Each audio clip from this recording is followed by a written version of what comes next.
இலங்கையிலிருந்து 110 கிலோமீட்டர் தூரம் மிக வேகமாக ராட்சத அலைகள் பொங்கி எழுந்து. அனைவருக்குமே வணக்கம். இலங்கையை பொறுத்தவரையில் இலங்கையினுடைய காலநிலையில் ஒவ்வொரு நாளைக்கு ஒவ்வொரு காலநிலை என்ற ரீதியில் மாற்றம் பெற்றுக்கொண்டே போகுது. அண்மையில் கூட ஒரு பேரனர்த்தமாக டித்வா புயல் எவ்வளவு மிகப்பெரிய ஒரு அனர்த்தத்தை, இலங்கையில் வரலாறு காணாத ஒரு அனர்த்தத்தை நிகழ்த்தி சென்றது. இன்னும் கூட அந்த புயலில் அந்த தாக்கத்தால் உயிரிழந்தவர்களுடைய எண்ணிக்கை கூட சரியாக கணக்கிட்டு முடியாத நிலையில் மீண்டும் ஒரு தாளமுக்கம் இலங்கையை நோக்கி வந்து கொண்டிருக்குது. அதால் பாதிப்புகள் ஏற்படும் என்ற கருத்து அண்மைய நாட்களாக பரவலாக பேசப்பட்டு கொண்டிருக்கு. ஒரு அச்சமூட்டக்கூடிய விதத்தில் அனைவருமே தயார் நிலையில் இருக்கக்கூடிய நிலையில் விடுவிக்கப்பட்டிருக்கக்கூடிய ஒரு எச்சரிக்கையாக இருந்து கொண்டிருக்குது. அப்படியாக அது இப்பொழுது இன்றைய நாளில் இலங்கையில் இருந்து இன்றைக்கு இரவு 8 மணி அளவிலே 110 கிலோமீட்டர் தூரத்தில், முல்லைத்தீவுக்கு அண்மித்து 110 கிலோமீட்டர் தூரத்தில் அந்த தாளமுக்கம் இருக்குது என்ற மாதிரி அந்த தாளமுக்கம் எப்படியாக சேரப்போகுது, எப்படியான தாக்கத்தை கொண்டு வரப்போகுது என்பது தொடர்பாக எல்லாம் பல்வேறுபட்ட வானிலையாளர்கள் தகவல்களை சொல்லிக் கொண்டு தான் இருக்கிறார்கள். ஆனால் இப்பொழுது யாழ்ப்பாணத்தில் எங்களாலேயும் உணரக்கூடிய மாதிரி இருக்குது இந்த தாளமுக்கத்தினுடைய தாக்கம். காற்று மிக வேகமாக வீசிக்கொண்டிருக்குது. கடல் அலைகள் பொங்கி எழுந்து கொண்டிருக்கின்றது. மீண்டும் பார்த்திங்கன்னா கடல் நீர் வீதிக்கு வரக்கூடிய அந்த நிகழ்வுகள் எல்லாமே இடம்பெற்று கொண்டிருக்கும். அப்படியாக இப்பொழுது என்ன நிலையில் அந்த தாளமுக்கம் இருக்குது என்றதை நாங்கள் பார்க்கல. இப்போ இந்த இடத்துல நீங்கள் பார்க்கலாம், அந்த சுழற்சி இருக்கக்கூடிய இடம் நீங்கள் அதில் தெளிவாக பார்க்கலாம்னு நினைக்கிறேன். windy.com என்று இருக்கக்கூடிய அந்த இணையதளத்தில் இந்த தகவலை நாங்கள் பார்க்கக்கூடியமாக இருக்கும். அந்த சுழற்சி எங்கே இருக்குது என்பதை தற்போது அங்கே காண்பித்து கொண்டிருக்கு. டித்வா புயல் அந்த காலகட்டத்தில் நாங்கள் இந்த ஆப்பின் ஊடாகத்தான், இது ஒரு ஆப், அதே சமயம் நாங்கள் இதை வெப் பேஜில் கூட பார்த்துக்கொள்ளக்கூடியமாக இருக்கும். windy.com என்று அடிச்சிங்கன்னா இந்த விஷயங்களை நீங்களும் பார்த்துக்கொள்ளலாம். திருவோணமலைக்கு கிழக்காக பார்த்தீங்கன்னா நிலை கொண்டிருக்குது.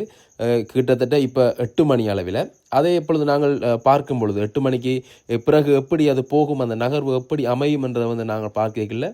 இதிலே காண்பிக்கக்கூடிய விஷயம் மாதிரி தான் அப்படியே நடைபெறுமா என்று பார்த்தீங்கன்னா அது ஒரு கேள்விக்குறி. என்றால் இயற்கையினுடைய இந்த விஷயங்களை யாராலுமே கணிக்க முடியாது. அப்படி இருந்தும் சில விஷயங்கள் எங்களுக்கு காண்பிக்கப்படுகின்றது. இந்த விஷயங்களை தான் பார்த்தீங்கன்னா வானிலை ஆய்வாளர்கள் கூட ஆராய்ந்து பல விஷயங்களை வெளிப்படுத்தி கொண்டிருக்கணும். அப்படியாக தான் இந்த விஷயத்தை நான் உங்களுக்கு இந்த இடத்துல சொல்கிறேன். என்ன விஷயம் இதில் நடக்குது என்றதை கிட்டத்தட்ட அதிகாலை 2 மணி அளவில், நாளை தினம் அதிகாலை 2 மணி அளவில் இலங்கைக்கு உள்ள அந்த புயல் வரக்கூடிய அந்த வரக்கூடிய மாதிரியான நிலையை இந்த வரைபடம் மூலம் நாங்கள் பார்க்கக்கூடிய மாதிரி இருக்குது. அப்படியாக அந்த பயணப்பாதை அமையுது என்றதை நீங்கள் பார்க்கக்கூடிய மாதிரி இருக்குது. மேல் நோக்கி யாழ்ப்பாணத்தினூடாக சென்று வெளியாலே கடலுக்கு மீளவும் செல்லக்கூடிய அந்த அப்படியான ஒரு வரைபடத்தை இந்த windy.com என்று சொல்லக்கூடிய இந்த இணையதளம் எங்களுக்கு காண்பித்து கொண்டிருக்குது. இதில் நீங்கள் திரும்பவும் பார்க்கக்கூடிய மாதிரி இருக்கும். திருகோணமலைக்கும் முல்லைத்தீவுக்கும் நடுவாலே உள்ளுக்குள்ளே அங்கே கிளிநொச்சி பக்கத்தினூடாக மேலே யாழ்ப்பாணத்துக்கிட்ட கரைக்கு செல்வது மாதிரியாக இந்த இடத்துல காண்பித்திருக்குது. எது அப்படியாக இருந்தாலும் இந்த புயலுடைய தாக்கம் அப்படியும் யாழ்ப்பாணத்தில் இருக்கக்கூடியவர்களுக்கு, அதே சமயம் கிளிநொச்சி பகுதிகள், முல்லைத்தீவில் இருக்கக்கூடியவர்கள், கடற்கரை அந்நிய பகுதியில் இருக்கக்கூடியவர்களுக்கு இந்த தாக்கம் இருக்கும். நடக்குதோ நடக்கலையோ, புயல் வருகுதோ வரையிலையோ, நாங்கள் எதற்கும் பாதுகாப்பாகவும், ஏனென்றால் டித்வா புயல் என்ன நடந்தது என்பது தெரியும். இலங்கையில் மற்ற பகுதிகளில் வடமாகாணத்தை தவிர்த்த மற்ற பகுதிகளில் அதிகளவான இழப்புகளையும் உயிரிழப்புகளையும் சேதங்களையும் ஏனென்றால் முன்னாயுத்தம் இல்லாமல் இருந்தபடியால் அந்த இழப்புகள் அதிகமாக இருந்தது. அப்படியாக இருக்காமல் இந்த முறை அந்த ஆயுத்தங்களோடு இருக்க வேண்டும் என்பதற்காக வேண்டிய முன்கூட்டிய எச்சரிக்கைகள் விடப்படும். அப்படியாக இன்று இரவு 9 மணிக்கு என்ன நிலவரத்தில் இந்த காலநிலை இருக்குது, இலங்கையோட காலநிலை இருக்குது என்பதை நாகமுத்து பிரதீப் ராஜா அவர்கள் எங்களுக்கு விளக்கம் அளித்திருக்கிறார். தன்னுடைய சமூக வலைத்தள பக்கங்களில் இவர் தான் பார்த்தீங்கன்னா இந்த காலநிலை தொடர்பான ஒரு விளக்கத்தை எங்களுக்கு உடனுக்குடன் தந்து கொண்டிருக்கக்கூடிய ஒருவராக இருக்கிறார். இன்னும் பலர் இருக்கிறார்கள்.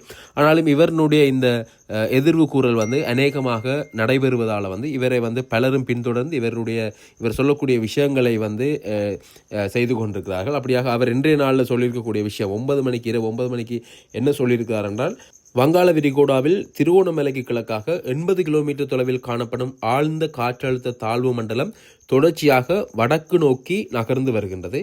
இன்று காலை 9 மணியிலிருந்து இதனுடைய நகர்வு வேகம் மிக மிக குறைவாகவே இருக்கின்றது. மணிக்கு 3 தொடக்கம் 5 என்ற நிலையில் இருக்குது. இது நாளை, அதாவது நாளை 10ஆம் தேதி காலை முல்லைத்தீவுக்கு அண்மித்து வடக்கு மாகாணத்தின் நிலப்பகுதியில் நுழைந்து பின்னர் யாழ்ப்பாணத்தினூடாக பாக்கு நீரிணைக்கு செல்லும் என எதிர்பார்க்கப்படுகிறது என்று குறிப்பிட்டிருக்கிறார். இதனால் தற்பொழுது வடக்கு மாகாணத்தின் பல பகுதிக்கும் கிடைத்து வரும் தூறல் மற்றும் மிதமான மழை இன்று இரவு முதல் படிப்படியாக அதிகரிக்கும் என எதிர்பார்க்கப்படுகிறது. நாளை காலை வடக்கு மாகாணத்தின் பல பகுதிகளும் கனமழை கிடைக்கும் வாய்ப்புள்ளது. தற்பொழுது வடக்கு மாகாணத்தின் கரையோர பகுதிகளில் காற்றின் வேகம் மணிக்கு 40 கிலோமீட்டர் என்ற அளவில் உள்ளது. அதேவேளை உள்நிலப் பகுதிகளில் காற்றின் வேகம் மணிக்கு 30 கிலோமீட்டர் என்ற அளவில் உள்ளது. இது படிப்படியாக அதிகரிக்கும் என எதிர்பார்க்கப்படுகின்றது. வடக்கு மாகாணத்தின் பல இடங்களிலும் கடல் மிக கொந்தளிப்பான நிலையில் காணப்படுவதனால் சில இடங்களில் கடலில் உள்வரும் செயற்பாடும் அவதானிக்கப்பட்டுள்ளது. இந்த நிலை நாளை மாலை வரை நீடிக்கும் என்றும் அவர் குறிப்பிட்டிருக்கிறார். அதோடு பார்த்தீங்கன்னா வடக்கு மாகாணத்தின் பல பகுதிகளிலும் குளிரான வானிலை நிலவுகின்றது. இந்த ஆழ்ந்த காற்றழுத்த தாழ்வு மண்டலம் வடக்கு மாகாணத்தின் ஊடாக ஈரப்பதனை உள்ளிழுப்பதனாலேயே இந்த குளிரான நிலைமை காணப்படுகின்றது. இந்த ஆழ்ந்த காற்றழுத்த தாழ்வு மண்டலம் வடக்கு மாகாணத்தை விட்டு வெளியேறியதன் பின்னர் குளிர் குறைவடையும். எனவே இந்த நிலைமைகள் தொடர்பில் மக்கள் தொடர்ந்தும் அவதானமாக இருப்பது அவசியம். கிழக்கு மாகாணத்தின் பல பகுதிகளுக்கும் அவ்வப்போது மிதமான மழை கிடைக்கும். ஆனால் சில பகுதிகளுக்கு சற்று கனமான மழை கிடைக்கும். காற்றும் சற்று உயர்வான வேகத்தில் வீசும் என்று பார்த்தீங்கன்னா நாகமுத்து பிரதீப் ராஜா சார் அவர்கள் பார்த்தீங்கன்னா இந்த விஷயங்களை எங்களுக்கு தெளிவுபடுத்தியிருக்கிறார். இப்பொழுது நாங்கள் இங்கே நிற்கக்கூடியது கூட பார்த்தீங்கன்னா மாதகள் கடற்கரையில் நிற்கிறோம். கடல் அலை கடும் சீற்றமாகவும் கடும் காற்றாகவும் இந்த இடத்துல பார்க்கக்கூடிய மாதிரி இருக்குது. பாருங்க, நீங்கள் வளமைக்கு மாறாக வளமையாக இப்படி இருப்பதில்லை. இந்த பகுதி ஒரு சாதாரணமாக இயல்பாக இருக்கக்கூடிய பகுதி. ஆனாலும் அந்த கடல் அலைகள் பொங்கி எழுந்து இருக்கக்கூடிய காரணம் அந்த புயலினுடைய காற்றினுடைய தாக்கம் தான் பார்த்தீங்கன்னா இந்த கடல் அலைகளை இவ்வளவு வேகமாக பொங்கி மீளவும் மேல் நோக்கி வரக்கூடிய அந்த காட்சி நீங்கள் பார்க்கக்கூடிய மாதிரி இருக்குது. நேரில் பார்க்கல ஒரு பயமுறுத்தக்கூடிய அச்சுறுத்தக்கூடிய மாதிரியான ஒரு காட்சியாக தான் அந்த காட்சிகள் நான் நேரில் என்று பார்க்கல எனக்கு தோன்றினது. பெரிய அளவிலான அலைகள் மிகப்பெரிய அளவிலான சத்தத்தோடு அங்கே தொடர்ச்சியாக வர்றதை நாங்கள் பார்க்கிறோம். அதனால தான் பார்த்தீங்கன்னா இந்த மீன்பிடி தொழிலில் ஈடுபடக்கூடியவர்களை கடலுக்குள்ளே செல்ல வேண்டாம் என அவர்களுக்கு எச்சரிக்கை விடுவிக்கப்பட்டிருக்கு. மறு அறிவித்தல் வரும் வரை பார்த்தீங்கன்னா அவர்களை ஆழ்கடலுக்குள்ளே சென்று மீன்பிடிகளில் ஈடுபட வேண்டாம் என்று அவர்களுக்கு எச்சரிக்கை விடுவிக்கப்பட்டிருக்கு. அதே சமயம் நைனாதீவில் குறிகட்டுவானிலிருந்து நைனாதீவுக்கு செல்லக்கூடிய போக்குவரத்துகள் எல்லாமே தடைப்பட்டிருக்குது இந்த சீரற்ற காலநிலை தொடர்பாக. ஏனென்றால் இப்படி கடல் அலை அடித்து இப்படி அலை வந்து கொண்டிருக்கும் பொழுது அந்த படகு பயணங்கள் எல்லாமே மிக ஆபத்தானதாக இருக்கும். இங்கே நீங்கள் பார்க்கலாம் பாருங்கள், வளமைக்கு மாறாக அலைகளினுடைய அந்த ஆக்ரோஷமான அலைகள் தொடர்ச்சியாகவே வந்து கொண்டிருக்குது. ஏனென்றால் காற்றினுடைய வேகம் காரணமாக இந்த அலை கடந்த இந்த டித்வா புயல் காலங்களில் கார்னர் கடற்கரையில் நான் பார்க்க முடிந்த ஒரு சம்பவம் தான். காற்று அடித்து கொண்டிருக்கும் பொழுது பார்த்தீங்கன்னா அந்த கடல் மேலெழுந்து வீதிக்கு தண்ணி வரக்கூடிய அளவுக்கு அந்த கடல் தண்ணி மேலெழுந்து வந்திருந்தது. ஆனால் காற்று போன உடனே அந்த தண்ணி அந்த மட்டத்திலிருந்து எவ்வளவோ கீழே இறங்கி ஒரு சாதாரணமான நிலைக்கு வந்திருந்தது. அந்த இடத்துல பார்க்கக்கூடிய மாதிரி இருந்தது. அப்படியாக இந்த காற்று மிக மோசமான விளைவுகளை கொண்டு சேர்க்கும். இந்த புயல் மிக வேகமாக வரைக்கும் மிக மோசமான விளைவுகளை எதிர்நோக்க வேண்டி வரும். இங்கு இந்த இடத்துல அலைகள் இருக்கிற மாதிரி இது சாதாரணமாக இப்பொழுது எங்கேயோ அந்த சுழற்சி இருக்குது. அந்த சுழற்சி எவ்வளவு தூரத்தில் இருக்கே இவ்வளவான ஒரு தாக்கத்தை இங்கே நாங்கள் எதிர்நோக்கிறோம் என்றால் அது அருகில் வரும் பொழுது மிகப்பெரிய ஒரு தாக்கத்தை ஏற்படுத்தக்கூடிய மாதிரி இருக்கும். அது இந்த இடத்துக்கு வருவதாக இருந்தால் நான் பயப்படுத்துவதற்காக இந்த விஷயங்களை சொல்லல, உண்மையாகவே எச்சரிக்கையாக இருக்க வேண்டும் என்பதற்காக தான் இந்த விஷயங்களை உங்களுக்காக பகிர்ந்து கொள்கிறேன்.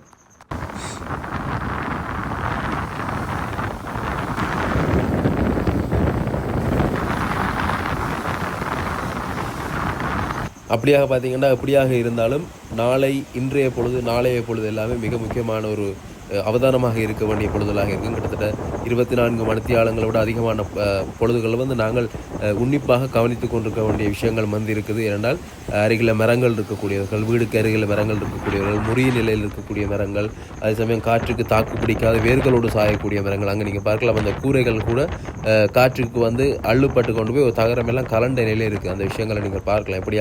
இப்படியான நிலையில் கொண்ட வீட்டுக்கு அருகில் இருக்கக்கூடிய விஷயங்கள் இவையெல்லாம் அவதானமாக நீங்கள் பார்த்து கொள்ள வேண்டியவை. இல்லாட்டி அதற்குரிய முன்கூட்டியே அந்த ஏற்பாடுகளை செய்து அதை அப்புறப்படுத்த வேண்டிய விஷயங்கள், இல்லாட்டி அதுக்கான பாதுகாப்பான நடைமுறை ஒன்றை நீங்கள் செயற்படுத்தக்கூடிய விஷயங்களை முன்னாயத்தமாக இருப்பது எல்லாத்துக்குமே ஒரு சிறப்பான விஷயமாக இருக்கும். நாங்கள் எங்களை பாதுகாத்து கொண்டால் மற்றவர்கள் அந்த விஷயங்களில் அவதானமாக இருப்பார்கள் என்று சொல்லலாம். நாங்கள் எங்களோட விஷயங்களை நாங்கள் அவதானமாக இருக்கைகளை மற்ற விஷயங்கள் எல்லாமே சரியாக நடக்கும். அப்படியாக நாங்கள் இப்பொழுது இங்கே நிற்கிறது யாழ்ப்பாணம் கீரிமலை பகுதி. கீரிமலை கடற்கரையினுடைய மிக கொந்தளிப்பான காட்சியை நீங்கள் பார்க்குறீங்க. ஆக்ரோஷமாக அந்த அலைகள் இந்த கட்டை தாண்டி மேலாலை பாயக்கூடிய, இங்கே கரை பகுதி இல்லை, அதால் இந்த அதுக்கு தடுத்து போடப்பட்டிருக்கக்கூடிய அந்த கொங்கிரீட் கட்டை வந்து தாண்டி மேலே அதில் கடல் தண்ணி வருவதற்குரிய அந்த பாய்ச்சலை வந்து நீங்கள் பார்க்குறீங்க. இந்த காற்றினுடைய வேகம்தான் அவற்றுக்கு காரணம் என்பது வந்து நான் முன்னரே சொல்லியிருக்கேன். அப்படியாக அலைகள் வந்து இங்கே வந்து மிக வேகமாக அலைகள் வர வர நான் அங்கே அந்த பகுதியில் நின்றுட்டு இங்கால வாரத்துக்கு பார்த்தீங்கன்னா காற்றுடைய வேகம் அதிகரிச்சிருக்குது.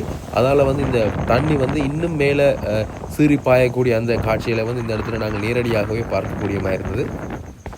நீங்கள் இந்த கடலை பார்க்கக்கூடிய மாதிரி இருக்கும். அலை ஒவ்வொரு அலை மாறி மாறி மாறி மாறி அங்கே தொடர்ச்சியாக நிறைய அலைகள் வந்து அந்த காற்றினுடைய அழுத்தம் காரணமாக காற்றினுடைய வேகம் காரணமாக அலைகள் வந்து ஒவ்வொன்றும் தொடர்ச்சியாக வந்து இங்கே மோதக்கூடிய அந்த காட்சி. அப்படி மோதும் பொழுதுதான் பார்த்தீங்கன்னா அந்த கடல் நீர் வந்து வெளியாலே சிந்தக்கூடிய அந்த காட்சிகளை வந்து நாங்கள் பார்க்கிறோம்.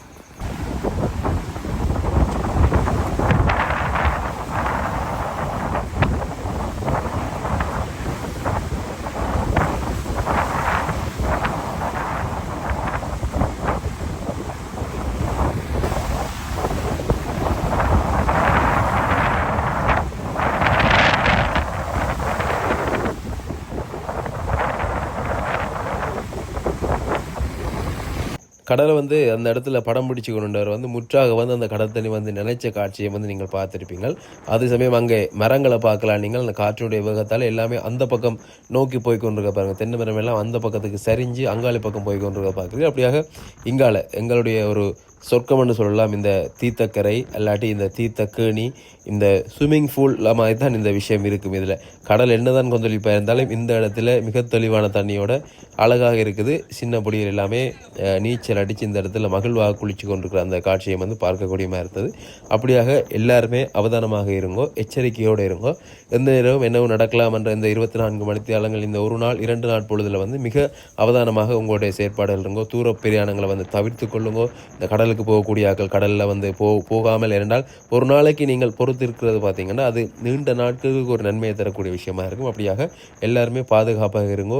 எல்லாமே நல்லா நடக்கணும்னு நாங்களும் இறைவனை பிரார்த்தித்துக் கொள்கிறோம். நீங்களும் இறைவனை பிரார்த்தித்துக் கொள்ளுங்க. வரக்கூடிய பாதிப்புகளில் இருந்து முடிந்த அளவுக்கு நாங்களும் மக்கள் எல்லாருமே வந்து பாதிப்பிலிருந்து தப்பித்து கொள்ள வேண்டும். அதுக்கு இறையாசி வேண்டும். இறைவனை பிரார்த்தித்துக் கொள்ளுங்கள்.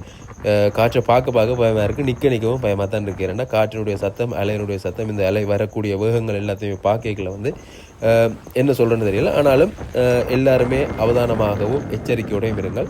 காணொலியை பார்வையிட்டவங்க அனைவருக்குமே நன்றி. மீண்டும் சொல்கிறேன், இயற்கையை வந்து நாங்கள் கணிப்பிட முடியாது. கணிக்கக்கூடிய விஷயங்களை வந்து உங்களுக்கு நான் சொல்லியிருக்கிறேன். கணிப்பிட்டிருக்கக்கூடிய விஷயங்களை வந்து காண்பித்திருக்கிறேன். ஆனாலும் இயற்கை தன்னுடைய பாதையை வழியமைத்து தான் செல்லும். அதால் எந்த பகுதியில் இருக்கிற மக்களாக இருந்தாலும் எச்சரிக்கையாகவே இருங்கோ. மற்றும் ஒரு காலையில் உங்களை சந்திக்கிறேன். நன்றி வணக்கம்.